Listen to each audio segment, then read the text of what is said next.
That's a great thing. And taking a live look outside this morning, Mike says we got some rain on the way. Good morning. Thanks for joining us this Thursday. I'm Natalie Bumke. I'm Anthony Ponce. We made it to Thursday. Let's get straight over to Mike Kaplan. And looks like we got a little sogginess in our future. Yes, but even warmer temperatures. We've had 3 days in a row of mid-40s, and most of us are in the 40s right now. Skies are mostly clear to partly cloudy, but these temperatures way above normal again. 43 at O'Hare and Kankakee, 39 at Joliet. I mean, even the colder spots like Aurora, 36, that's way above the normal high this time of year. 38 at Valparaiso, 41 degrees right now in Gary. We do have rain on the way. Not this morning, won't be raining at noon, but there will be an increase in cloud cover here, even as temperatures get up into the 50s. I've got us at 52 at noon, 53 at 4, but by 4 o'clock, that's when the rain is going to be moving into the area, and there could even be strong thunderstorms to deal with in parts of Chicagoland tonight. More on that in a little bit, but right now we've had a real bad problem on one of our major expressways. Gabriella, Mike, finally heard from Illinois State Police within the last half hour, and they have confirmed that unfortunately this involves a fatality. This earlier crash that happened around 3:45 this morning. It involved 3 vehicles, so we knew that it involved multiple vehicles on the northbound side of I-55, and it's shutting down I-55 right now between US 30 and Route 126. All traffic is being diverted off at US 30, and that's where you can find your alternate route here. But again, yes, involves 1 fatality. Obviously, it's going to be closed until the duration of this fatal crash investigation is going on. I'll keep you updated on this. Again, Sky Fox is going to be flying here in a little bit. Hopefully they can go over the scene, give us a closer look at what kind of progress they're making on that investigation. Also, another serious crash involving a semi-truck and an SUV. Reportedly, that SUV is over on its side, so rollover involved. Southbound Tri-State at I-80, a right lane is blocked in this case. Of course, also the right shoulder as well. We're also seeing some traffic too here on one of the side streets as you enter onto I-80 here. So we'll keep you updated on this and much more. I'll send it back to you guys for now. Gabby, thank you. Tensions are growing in Minneapolis after an ICE agent shot and killed a woman. Hundreds of ICE agents have been deployed to Minneapolis as part of the White House's crackdown on illegal immigration. Federal officials say 37-year-old Renee Nicole Good tried to run the agents over with her SUV yesterday. They say the agent was acting in self-defense. However, the city's mayor said the agent who shot her was the one who acted recklessly. Officer followed his training, did exactly what he's been taught to do in that situation, and took actions to defend himself. Shots being fired as the car was driving away. The narrative that this was just done in self-defense is a garbage narrative. To ICE, get the out of Minneapolis. Minnesota Governor Tim Walz, meantime, has put the state's National Guard on standby in the event of any unrest. Meantime, Illinois Representative Robin Kelly says she will file articles of impeachment. She wrote in a post on X that she will be working to impeach Homeland Security Secretary Kristi Noem. Robin Kelly claiming Noem is violating the Constitution. In the post, she wrote that Noem wreaked havoc in the Chicago area and has brought terror to Minneapolis. Hundreds gathered in Little Village to honor the woman who was killed by ICE agents and call for accountability. The community is calling for a full independent investigation into the killing, immediate accountability for all officials responsible, and transparency from the Department of Homeland Security and ICE regarding the use of force and operational conduct. Amid all the unrest in Minneapolis, federal immigration tactics are under scrutiny in Chicago today. Roseanne has more on a new initiative by former Chicago Mayor Lori Lightfoot. And as former Mayor Lori Lightfoot is set to announce her new accountability project, some say the incident in Minnesota, in Minneapolis, highlights the need for this kind of measure. Chicago has had its own shooting incidents. Let's go back to Brighton Park in early October. This is actually this woman going to court. She was accused of ramming her car into an ICE agent's vehicle. 31-year-old Marimar Martinez was shot. She and her passenger were later indicted for assault and attempted murder, but those charges dropped. ICE agents also shot and killed an undocumented immigrant in Franklin Park. In September, there was a funeral for Silverio Villegas Gonzalez. The agent claimed to be fearing for his life and that accused Gonzalez of dragging him with his car, although surveillance video did not exactly show what happened. At that time, Immigration enforcement said he was targeted because of a record of reckless driving. Now, former Mayor Lightfoot wants to make sure that each and every incident, each and every one of these encounters with federal agents is well documented. As I understand, you are starting a new initiative here to try and counteract it. Can you tell us about that? Yeah, we're calling it the ICE Accountability Project, and it really has three components to it. One is we want to create a centralized archive of all the purported evidence of criminal actions on the part of ICE and CBP agents across the region. It's out there, but it's in different places, and it makes it difficult to aggregate the information. We want to create a portal where what's happening real time can be centralized and then put out for the public to view. Number two, and importantly, we want to unmask the ICE agents, the CBP agents who are committing crimes in our city. So we'll hear more about what that accountability project includes at a news conference at 10 a.m. this morning. Again, former Mayor Lightfoot launching this project this morning. That was her talking to our Paris Schutz earlier on plans for the project. But we'll get more details today. Back to you now in the studio. Roseanne, thank you. And now to Venezuela. The U.S. is moving to tighten its grip on Venezuela's oil. The Trump administration has seized 2 sanctioned oil tankers, one in the North Atlantic and one in the Caribbean. The administration plans to ease some sanctions so the U.S. can oversee the sale of Venezuelan oil worldwide. And back here at home, we're learning new details in the search for a missing Chicago public school teacher, Linda Brown. Brian Jackson is in studio with the very latest. Brian. Well, her husband says that Linda's vehicle has been found. We did reach out to Chicago police, but so far they're withholding details while the search continues. The family, however, says that the location where her vehicle was found is not being disclosed because police are actively searching that area. The 53-year-old CPS special education teacher was reported missing this weekend. Her husband says that they watched a movie together on Friday nights. They went to bed early, and when he woke up, she was gone. She did have an acupuncture appointment that she missed that next morning. The family says that she does have a history of mental illness, but has never gone missing before. Anthony? Thank you, Brian. A Lake County, Indiana Sheriff's police officer is hospitalized this morning after a head-on collision. This happened during a police pursuit in Gary around 6 o'clock last night, right near the corner of 9th and Ralston Street. 2 people in the suspect's vehicle were also hospitalized. Chicago's so-called SNAP curfew ordinance has new life. City council members took action on the plan, even as the mayor said that he is still opposed. The City Council Public Safety Committee voted in favor of a revised curfew ordinance sponsored by 2nd Ward Alderman Brian Hopkins. This ordinance would give the police superintendent the power, with consultation from the mayor's office, to declare a curfew at any time in any place to stop a violent teen gathering. But Mayor Johnson says he doesn't quite understand why the ordinance is needed. There's a 10 p.m. curfew that has been on the books for some time. I've never been opposed to that. Now, let me be absolutely clear. What I'm opposed to is giving unilateral control to one entity of government to make a determination in a snap notice that could be a violation to people's civil rights. It should not be vetoed. This is a curfew, a teen curfew that we need for the longest time. We've seen a lot of teen takeovers happen in downtown and in other parts of the city. I think it's needed because it gives accountability to our young people that there's consequences. The curfew ordinance now moves to the full city council. A Chicago area father is filing a lawsuit against the popular online game Roblox. He says his 9-year-old son was groomed and sexually exploited via this game platform. He let his kid play because Roblox had promised strong safety protections. We reported on this late this past year. The lawsuit says those protections failed. He says a predator contacted the boy pretending to be another kid, building trust over time, and then convinced the boy to send explicit photos. Roblox sent us this statement saying it is, quote, deeply troubled by any incident that endangers any user. The company says it wants to set the bar for online safety, which is why it claims its policies are, quote, purposely stricter than those found on many other platforms. The Bears could be getting some key players back from injury for Saturday's wild card game against the Packers. Both Rome Odunze and Kyler Gordon will likely return after missing multiple games because of injuries.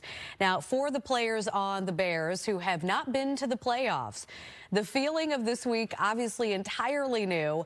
They talked about the mindset getting ready for Saturday's big game. You could tell guys are laser focused, talking, communicating, being detailed, and in practice, the energy's going up. Mentally, I know we're ready. I know physically it's something that we're going to have to see on Sunday. It's one thing to talk about it, but we got to go out there and execute and be about it. So that's all we're focused on right now. You can watch the Packers and Bears game on Saturday at 7 o'clock right here on Fox Chicago. Our coverage begins with Bears Game Day Live at 12:30. And then stay with us on Fox Chicago because after the game, we've got full post-game coverage on your home of the Bears. It's going to be great for Caleb Williams to have another target on offense and a little more speed on the defensive side, Mike. Let's hope that these guys are, close to 100%. They're they're going to play.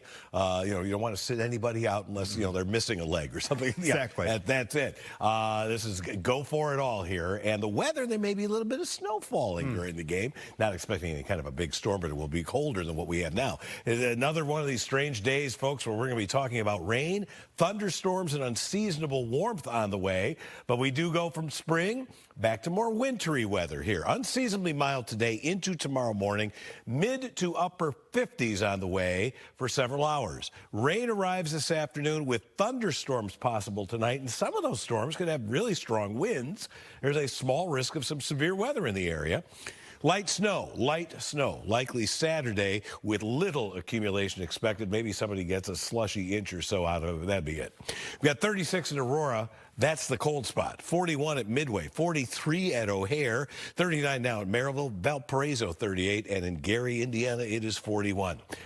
What time's the rain move in? Let's look at our Weather Authority Futurecast. Increasing cloud cover this morning. Nothing going on at noon, but once we get to 2, 3 o'clock, now we're starting to see that rain in here, and it is likely that we'll get some scattered thunderstorms moving through here late in the evening, and some of those could have strong winds. More on that and our Saturday snow in just a couple of minutes.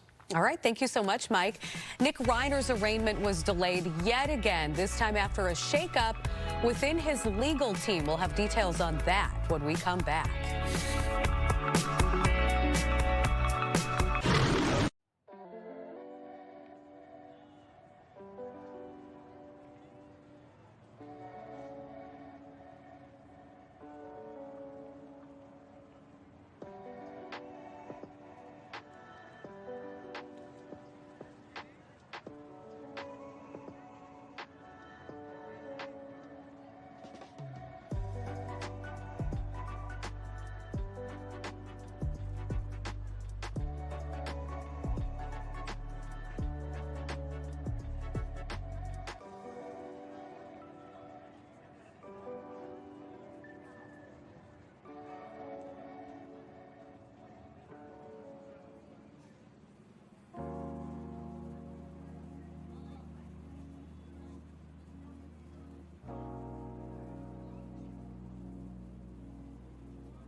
Former Chicago Mayor Lori Lightfoot will launch her ICE accountability project today. Lightfoot originally talked about this plan back in October. She says the project's goal will be to track any illegal actions by federal immigration agents that happened during Operation Midway Blitz. Tensions growing in Minneapolis, after an ICE agent shot and killed a woman there. Federal officials say 37-year-old Renee Nicole Good tried to run the agents over with her SUV yesterday. They say the agent acted in self-defense. Conflicting version of that from leadership in Minnesota. Meantime, the husband of missing Chicago public school teacher Linda Brown says her car has been found. Police have not provided any details here. The 53-year-old special education teacher was reported missing over the weekend. And there was a search for suspects after 2 people were killed, 8 others hurt in a shooting at a funeral in Salt Lake City, Utah. 3 are in critical condition. Authorities say a fight broke out at a Church of Jesus Christ of Latter-day Saints meeting house. Police also say the shooting does not appear random and there could be multiple shooters. President Trump is proposing an increase in military spending next year. He is citing, quote, troubling and dangerous times as the reason here. He's calling for a 2027 budget of $1.5 trillion. This year, it's at about $900 billion. In a post to social media, President Trump said the increased spending would allow America to build a dream military that would, quote, keep us safe and secure. A bizarre scene unfolded in L.A. when Nick Reiner's lawyer removed himself from the high-profile murder case. Reiner will now be represented by a public attorney. The 32-year-old son of director Rob Reiner and his wife Michelle is accused of killing them at their California home last month. Reiner's former attorney, Alan Jackson, says circumstances beyond his control forced him to drop the case. 6:16, time to check back in with Mike Kaplan for a look at how this Thursday is going to look outside. Sounds like we got a little rain coming later. Who cares about Thursday? We want to know about Saturday night. That's right. Well, That's right. We'll get to Thursday, too. But let's talk about this Bears forecast because we've been talking about this unseasonable warmth. We've got a little bit of winter on the way for this game, which I guess is kind of fitting at Soldier Field in January for a Bears-Packers matchup, right? A little light snow should be falling during the game, probably coming to an end at some point after about 8 or 9 o'clock. Temperatures dropping from freezing into the upper 20s, and it's going to be kind of blustery out there, too. So I just think it's delightful weather for a football game. Now, what about today? All right, we have a little early sunshine on the way, and then cloud cover thickens up here by lunchtime. Rain moving in from the southwest during the afternoon. I think by 2, 3 o'clock, everybody's getting wet with those showers and maybe even some scattered thunderstorms. Now, our model just updated. It used to show a nasty line of thunderstorms, went all the way from the city kind of down into the southern portions of Chicagoland. Now, the focus for thunderstorms, and I think this is proper, south of I-80, and that includes those of you in northwest Indiana. But anybody could get a thunderstorm here, but if there's going to be a stronger, gustier one, I think those are the areas more likely to be dealing with it. During the day tomorrow, temperatures will be falling through the 40s, and skies will break for a little bit of sunshine as we await the next storm system, and that's the one for Saturday, which is going to bring a little bit of light snow into the area, along with a mixture of some rain as well, with temperatures above freezing. All right, we're taking a flight with Gabriela Primus aboard Sky Fox. Where are we headed? And you know, Mike, we're taking a fast track over to the inbound side of the Eisenhower near Mannheim. They should get here very soon because we're talking about this aftermath of a police chase ended up in a crash inbound Eisenhower at Mannheim Road, and multiple lanes are blocked. We don't know just how many, but hopefully Sky Fox can kind of confirm that for us. We are seeing a lot of traffic, obviously, on the inbound side of the Eisenhower, including on even the Tri-State as you get that ramp onto the inbound side of the Ike. So please be aware of this. Also, Gate Brazili going on the other side. They are looking for the suspect still. So again, we'll get a closer look here very soon. Also, I want to take you over to this fatal crash investigation that we're also going to take an aerial view of. Northbound I-55 is still blocked between US 30 and Route 126. This is due to an earlier crash around 3:45 this morning. Involved 3 vehicles, 1 fatality involved. They're forcing everyone off at US 30, so you can either go through Plainfield to get around this, or of course go off Division and then head northbound, back to northbound I-55. I'll send it back to you, Natalie. Thank you, Gabby. Back now to Venezuela. President Trump says the U.S. will control Venezuela's oil indefinitely. And just yesterday, the country seized 2 more oil tankers the Department of Defense says were traveling under false flags, one of which being ushered by Russia. Joining us this morning is Luciano Pedota, president of the Illinois Venezuelan Alliance. Thanks so much, Luciano, for giving us your take on this. And I want to start with the discussion of oil. What is the general feeling among local Chicago living Venezuelans about the U.S. controlling this oil commodity? Well, first of all, thank you for having us and your interest in Venezuela. You know, we have always worked, Venezuela has always worked with the United States when it comes to oil. You know, we have always been partners, and it wasn't until the Chavez regime came to power that the partnership changed, right? For obvious reasons, they wanted to funnel oil to Cuba and you know other partners that coincidentally happen to be rivals or enemies of the United States of America. So in terms of the comments that President Trump made about administering or getting a hold of Venezuelan oil, my guess is that right now, there is a humanitarian crisis around the corner in Venezuela, because when you have a quarantine in the Caribbean, and that means that Venezuela cannot sell its oil, well, they don't have income. And so there are a lot of social programs in Venezuela with which they control their supporters, the people. They depend on those programs to feed themselves, for medicine. So at some point, they're going to run out. And my guess is that the United States is going to make use of those proceeds from the oil sales to cover for those programs. That's my guess. I heard Secretary of State last night, Marco Rubio, talking about that. So there is, would you explain it as maybe a hopefulness among the people of Venezuela that once those funds are generated once again, they might be put to better use under the Trump administration? Most definitely. I mean, the proceeds of the oil sale that the Maduro government was generating, believe me, they were not benefiting the Venezuelan people. They were being spent on a lot of propaganda. They were probably being spent to you know, whatever generals are still in power, you know, to buy their security. They were still sending oil ships to Cuba. So the Venezuelan people continue to be poor. I would say, you know, especially in rural areas, Venezuelan people are just as poor as people from Haiti. Wow, that is something that I've not heard. Let's talk about the people living here in Chicago, and I understand many of which had to flee under the Maduro regime, as most recently as under the Biden administration, which granted a special refugee status to those individuals.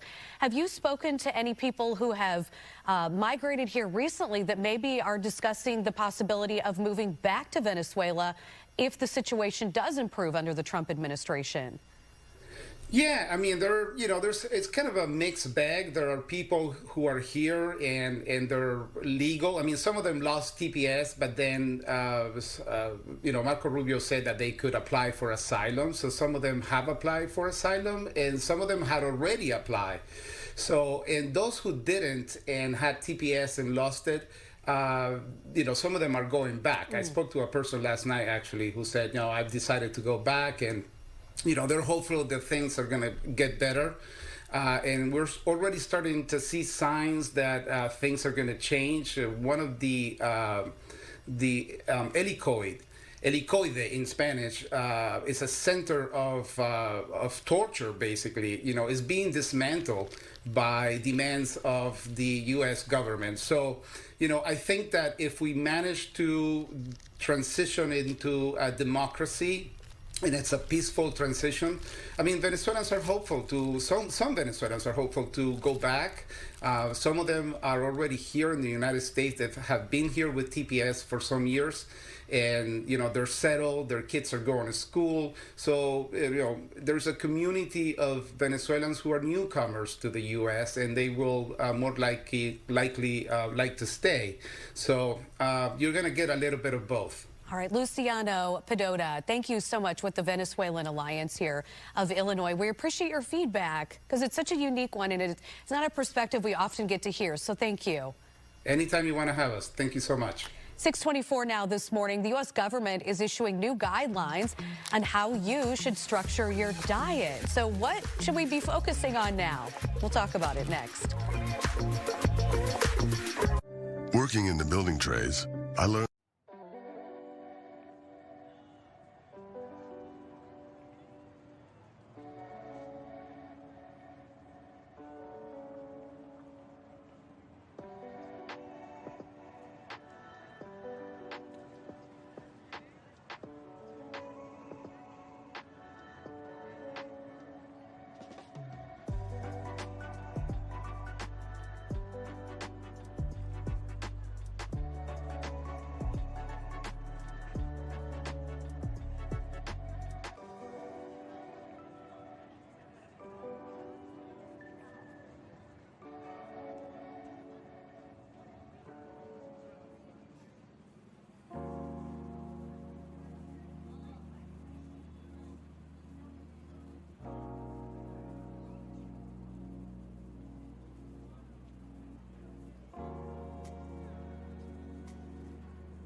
Welcome back. A new year brings a new nutrition guideline for Americans. Health Secretary Robert F. Kennedy Jr. made the announcement yesterday.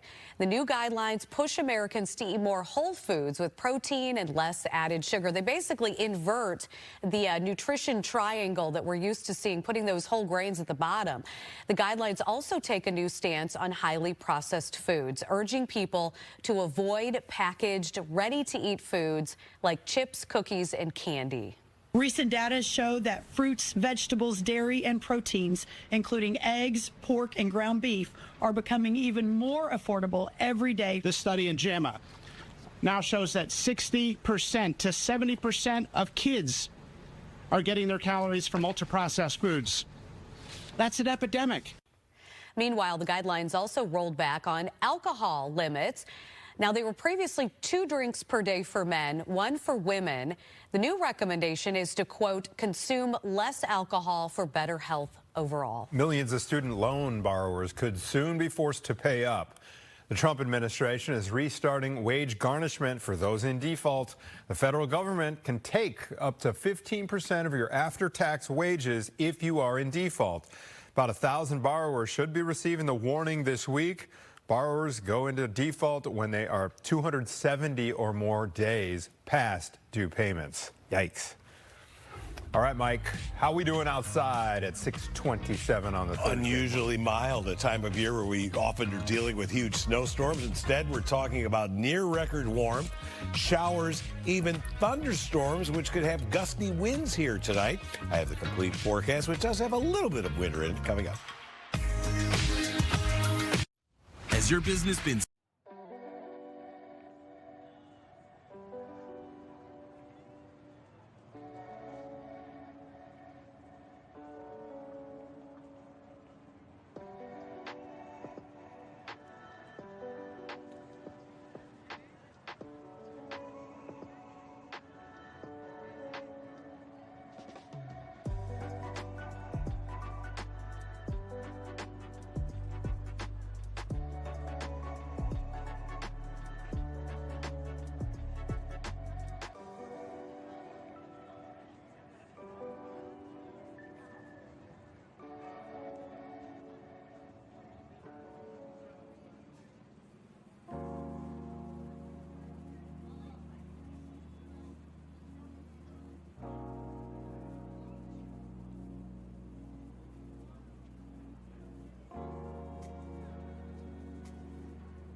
Good Thursday morning, everybody. Welcome back to Good Day Chicago here during our 6 o'clock hour. And here are some of the top stories we're following for you this morning. Right now, there are growing calls for an investigation after a woman is shot and killed by ICE agents in Minneapolis. New information in the case of a missing CPS teacher, what her family says was found. And the Bears could be getting some key reinforcements for their playoff game against the Packers. Some of the best news that we could ever anticipate. That's right. Yeah, on both the offensive and defensive side of the football. Mike Kaplan stoked for Saturday's game. Little winter situation Saturday, sort of feel. It's going to look like a Bears-Packers game should. Right. A little bit of snow falling. It'll be colder, a little windier. Today doesn't look like winter at all. We have temperatures that are headed into the upper 50s, and that's going to happen at night. In fact, and this is kind of the second time this winter season, if you will, we have a risk of stronger thunderstorms in the area. This is the outlook, a level 1 out of 5, moderate risk of severe thunderstorms, mainly for the evening hours. And this does cover areas roughly southeast of 80. Does get into far southern Cook County, all of you in northwest Indiana, kind of in on the act. The primary threat here would be gusty, straight-line winds. But we're headed for the 50s today. Rain moving in 2, 3 o'clock in the afternoon. So get ready for some rain for that afternoon commute, but the morning commute is going to be dry. There's that high of 58 degrees, and temperatures most of the night are going to stay in the 50s, but watch out for thunderstorms here. I'd say anywhere between about 6 and 10 p.m. Eventually tomorrow, some cooler air starts to move in.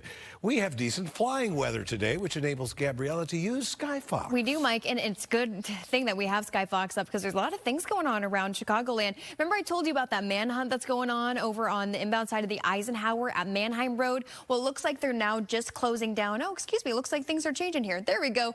It looks like they're just closing down Manheim right now on that entrance ramp to the inbound side of the Eisenhower. Again, there was a police chase that went on this morning. It resulted in a crash on the inbound side of the Eisenhower. Now they're off the expressway and they're now just on Manheim Road over the Ike. That means that all these people are confused. Why can't they get on the Eisenhower where they're going to have to take a U-turn? So extra heavy in this area. I also want to take us over to the southwest side, over to that fatal crash investigation that's going on in the Plainfield, Romeoville area. Northbound I-55 is still blocked between US 30 and Route 126. Again, involves one fatality, happened around 3:45 this morning. So police continuing that investigation. I want to talk about some alternate routes for you. You know, going through Plainfield, it's going to be really busy, but they are forcing off all the traffic at US 30. So I'd suggest going east on Division Street, then taking Weber Road up. That's also obviously going to be busy because people want to find that alternate route, and then head back up to northbound I-55. Northbound I-55 will be closed for the remainder of this investigation. I'll try to keep you updated on what might come about. I'll send it back to you, Natalie and Anthony. Thank you, Gabby. Tensions are growing in Minneapolis after an ICE agent shot and killed a woman there. Hundreds of ICE agents have been deployed to Minneapolis as part of the White House's crackdown on illegal immigration. Excuse me, federal officials say 37-year-old Renee Nicole Good tried to run over the agents with her SUV yesterday. They say that the agent was acting in self-defense. But the city's mayor says the agent who shot her is the one who acted recklessly. Officer followed his training, did exactly what he's been taught to do in that situation, and took actions to defend himself. Shots being fired as the car was driving away. The narrative that this was just done in self-defense is a garbage narrative. To ICE, get the out of Minneapolis. Minnesota Governor Tim Walz, meantime, has put the state's National Guard on standby in the event of any unrest. Back here locally, Illinois Representative Robin Kelly says she is going to be filing articles of impeachment. She wrote in a post on X that she will be working to impeach Homeland Security Secretary Kristi Noem. Robin Kelly claims that Noem is violating the Constitution. In her post, she wrote that Noem wreaked havoc in the Chicago area and has now brought terror to Minneapolis. Hundreds gathered in Little Village to honor that woman who was killed by ICE agents and call for accountability. The community is calling for a full, independent investigation into the killing, immediate accountability for all officials responsible, and transparency from the Department of Homeland Security and ICE regarding the use of force and operational conduct. Amid the unrest in Minneapolis, federal immigration tactics are under scrutiny in Chicago today. And Roseanne has more on a new initiative by former Chicago Mayor Lori Lightfoot. Well, with that shooting in Minneapolis top of mind, former Mayor Lori Lightfoot is set to outline her ICE accountability project today. Now, Chicago has had its own shooting incidents involving federal agents, which some say highlights the need for thorough documentation. A 31-year-old Marimar Martinez, seen here going to court, was shot by a federal agent in Brighton Park in early October. She was accused of ramming her car into an agent's vehicle. She and her passenger were later indicted for assault and attempted murder, but the charges were dropped. Federal agents also shot and killed an undocumented immigrant in Franklin Park in September, 38-year-old Silvario Villegas Gonzalez. That agent claimed that he had been dragged by Gonzalez's car as Gonzalez tried to flee. Agents said he had been targeted for a record of reckless driving. Former Mayor Lori Lightfoot wants to make sure each and every incident is well documented. She talked to our Paris Schutz in October. Want to create a centralized archive of all the purported evidence of criminal actions on the part of ICE and CBP agents across the region. It's out there, but it's in different places, and it makes it difficult to aggregate the information. We want to create a portal where what's happening real time can be centralized and then put out for the public to view. We'll be hearing much more about this ICE accountability project this morning at 10 a.m. when we attend the news conference with former Mayor Lori Lightfoot. Roseanne Tejas, Fox Chicago. Thank you, Roseanne. U.S. is moving to tighten its grip on Venezuela's oil. The Trump administration has seized 2 more sanctioned oil tankers, one in the North Atlantic and one in the Caribbean. The administration plans to ease some sanctions so the U.S. can oversee the sale of Venezuelan oil worldwide. And we're learning new details in the search for missing Chicago Public Schools teacher Linda Brown. Brian Jackson is here in studio with the very latest. Brian? Well, her husband says that Linda's vehicle has been found, but we're still waiting for Chicago police to confirm that update. The family says that the location where her vehicle was found is not being disclosed because police are actively searching that area. The 53-year-old CPS special education teacher was reported missing over the weekend. Her husband says as they watched a movie together on Friday night, she went to bed early, and when he woke up the next morning, she was gone. The husband also says that she did have an acupuncture appointment that was missed that next morning. The family says that she does have a history of mental illness, but has never gone missing before. Anthony? Thank you, Brian. Excuse me, a Lake County, Indiana Sheriff's Police officer is hospitalized this morning after a head-on collision during a police pursuit. This happened in Gary around 6 last night near the corner of 9th and Ralston. 2 people in the suspect vehicle were also hospitalized. Chicago's so-called SNAP curfew ordinance has new life. City council members took action on the plan, even as the mayor continues to say he is opposed. City Council Public Safety Committee voted in favor of a revised curfew ordinance sponsored by 2nd Ward Alderman Brian Hopkins. This ordinance would give the police superintendent the power, with consultation from the mayor's office, to declare a curfew at any time in any place to stop a violent teen gathering. But Mayor Johnson says he doesn't quite understand why the ordinance is needed. There's a 10 p.m. curfew that has been on the books for some time. I've never been opposed to that. Now, let me be absolutely clear. What I'm opposed to is giving unilateral control to one entity of government to make a determination in a snap notice that could be a violation to people's civil rights. It should not be vetoed. This is a curfew, a teen curfew that we need for the longest time. We've seen a lot of teen takeovers happen in downtown and in other parts of the city. I think it's needed because it gives accountability to our young people that there's consequences. The curfew bill now moves to the full city council. A Chicago area father is filing a lawsuit against the popular online gaming platform Roblox, I should say. He says his 9-year-old son was groomed and sexually exploited through this game.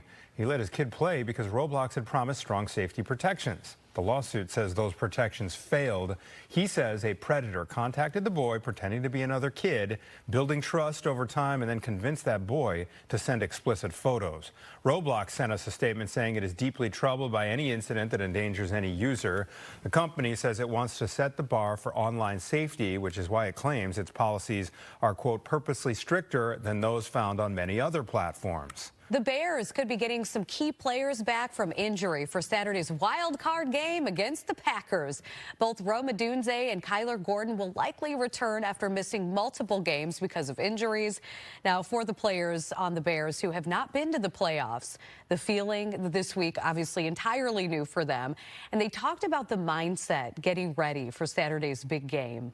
You could tell guys are laser focused, talking, communicating, being detailed, and in practice, the energy's going up. Mentally, I know we're ready. I don't know physically it's something that we're going to have to see on Sunday. It's one thing to talk about it, but we got to go out there and execute and be about it. So that's all we're focused on right now. And you can watch the Packers and Bears game on Saturday at 7 p.m. right here on Fox Chicago. Our coverage begins with Bears Game Day Live at 12:30, and then stay with us here on Fox Chicago, because after the game, we've got full post-game coverage on your home of the Bears. All right. Do you think you look like Bears head coach Ben Johnson?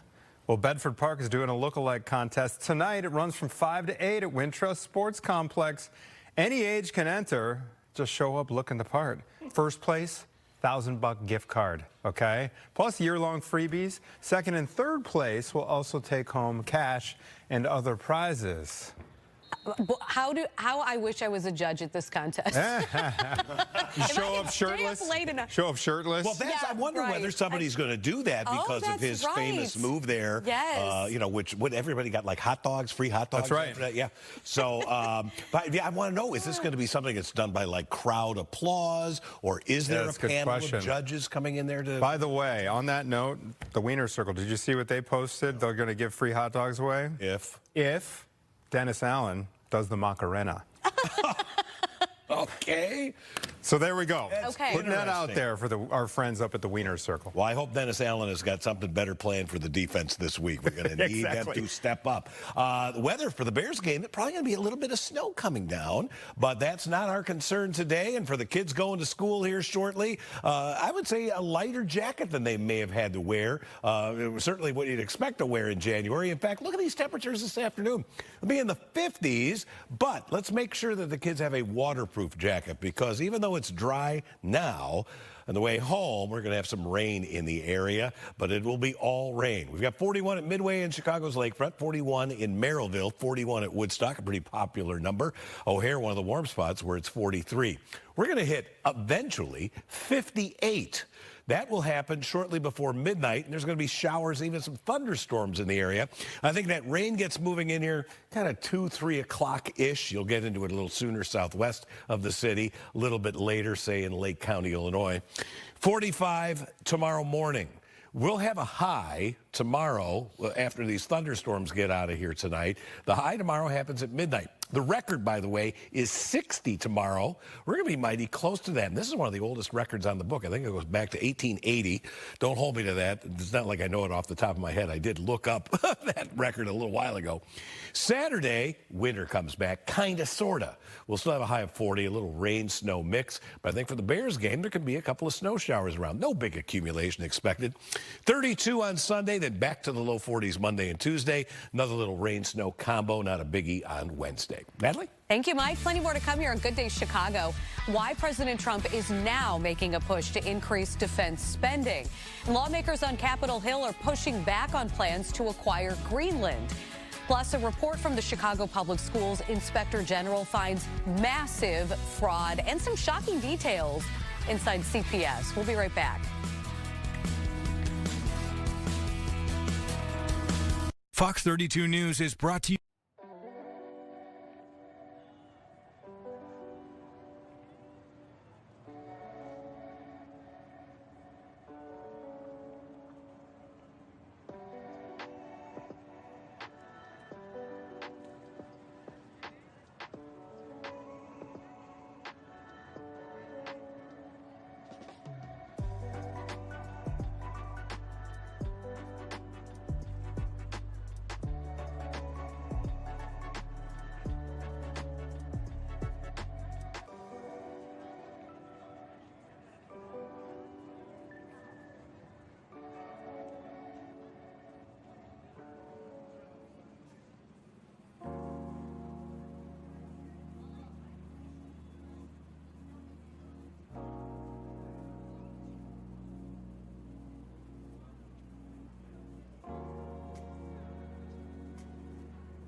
Welcome back. There's a search for suspects after 2 people were killed and 8 others were hurt in a shooting at a funeral in Salt Lake City, Utah. 3 others in critical condition. Authorities say a fight broke out at a Church of Jesus Christ of Latter-day Saints meeting house.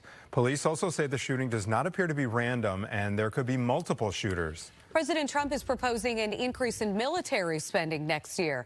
He is citing, quote, troubled and dangerous times as the reason.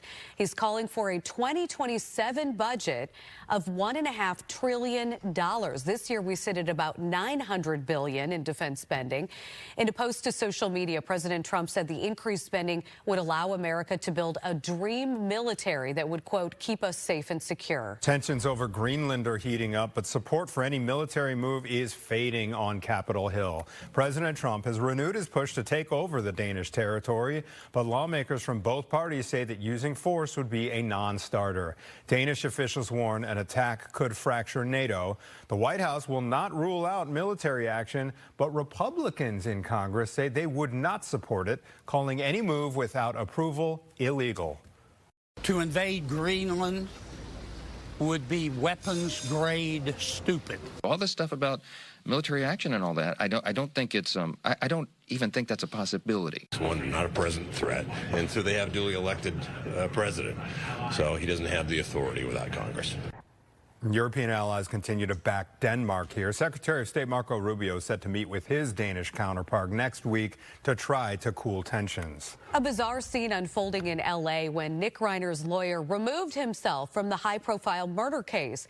Reiner will now be represented by a public attorney. The 32-year-old son of director Rob Reiner and his wife Michelle is accused of killing the couple at their California home last month. Reiner's former attorney, Alan Jackson, says circumstances beyond his control forced him to drop the case. Longtime Maryland Congressman Steny Hoyer is set to announce he is retiring from Congress. He plans to give a speech on the House floor this morning. The 86-year-old Democrat has served since 1981. 6:49, and we want to get another check of that forecast. And I cannot believe how nice it's been outside. I'm hot, like normally right now, okay, because of the situation. Why is that? The situation. And so I'm like, okay. I'm warmer than normal because of how warm it's been outside. Yeah. Would you like a blast of colder air, perhaps, at some point? You know, it's all up to the viewers, Mike. If that's what the viewers want, then I'm for it. All right. Well, we do have a little bit of winter on the way. Not today, though. Today's all about spring, really. Cloud cover's on the increase. It was clear pretty much all night long. Now the clouds are beginning to thicken up in advance of pretty potent storm system. And this one is going to be pumping in mild air and quite a bit of moisture into our atmosphere, which will translate to rain starting this afternoon going into tonight. Here's the brand new, just updated, Futurecast rainfall forecast. And if you were watching earlier this morning, I think this is closer to reality than the one that I shared earlier. In that, the heaviest rain, I think, is going to be focused southeast of the city. This is also an area where a stronger thunderstorm is possible. Still think some of the 1.5 inch numbers seem a little high. I think now it's going to be more like a ½ inch to maybe an inch of rain for Chicagoland, which in January is a lot. Here's something else that's new. The extended temperature outlook, January 16th through the 22nd, winter. Colder than normal temperatures are favored over our area. 58, nothing cold about today. Temperatures are going to rise right on into the night.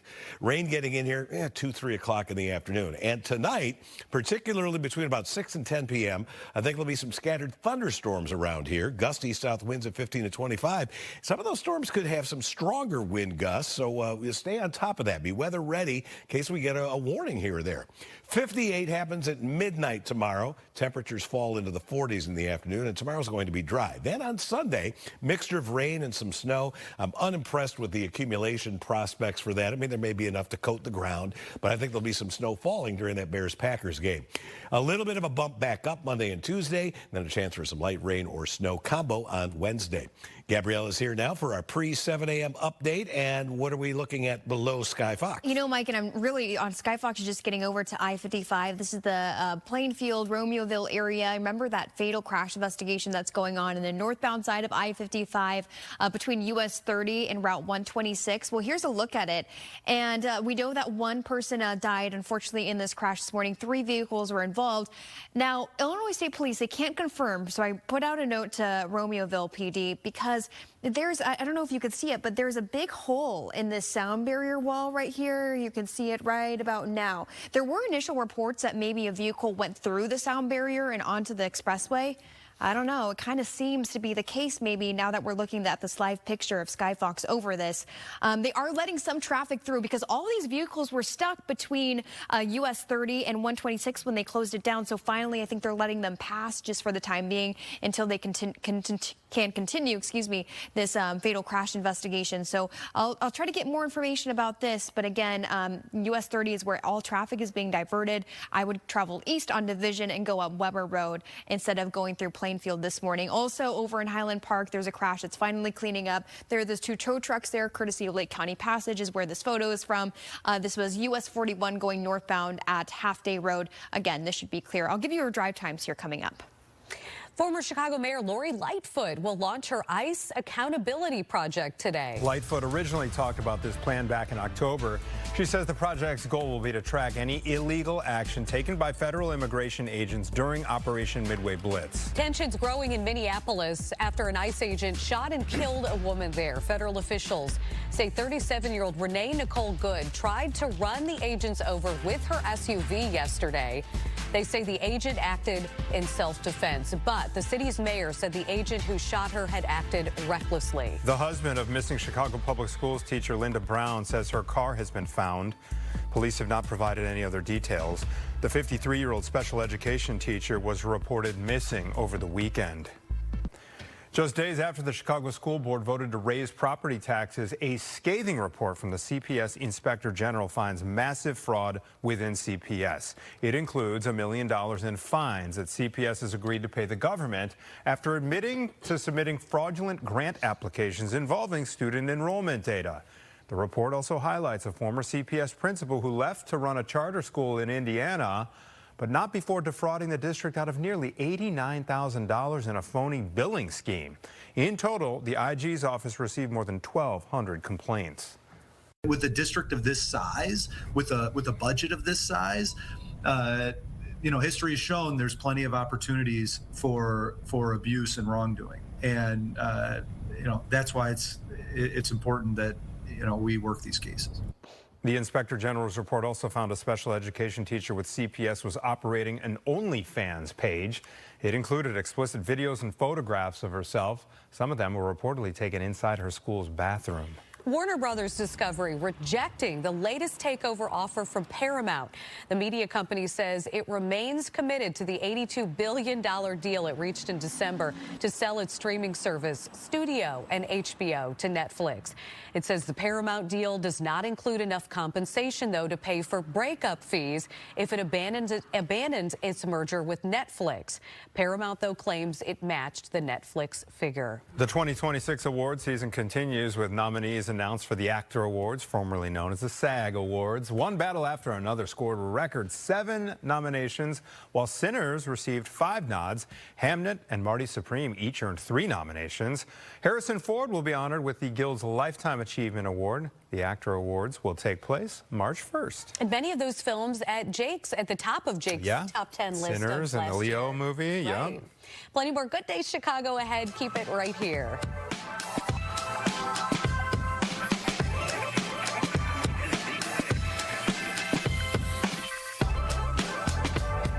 Time for Operation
Ability push from President Trump. He wants to block large investors from buying single-family homes. This comes just weeks roll out aggressive housing reform plans. Affordability is expected to be a major talking point ahead of this year's midterm elections. The president is calling on Congress to take action on the issue. Discord is filing for an IPO. The popular chat platform is working with Goldman Sachs and JP Morgan Chase on a listing here with plans to go public as early as March. Discord is mostly popular with gamers and programmers and has more than 200 million monthly users. JP Morgan Chase is set to take over Apple's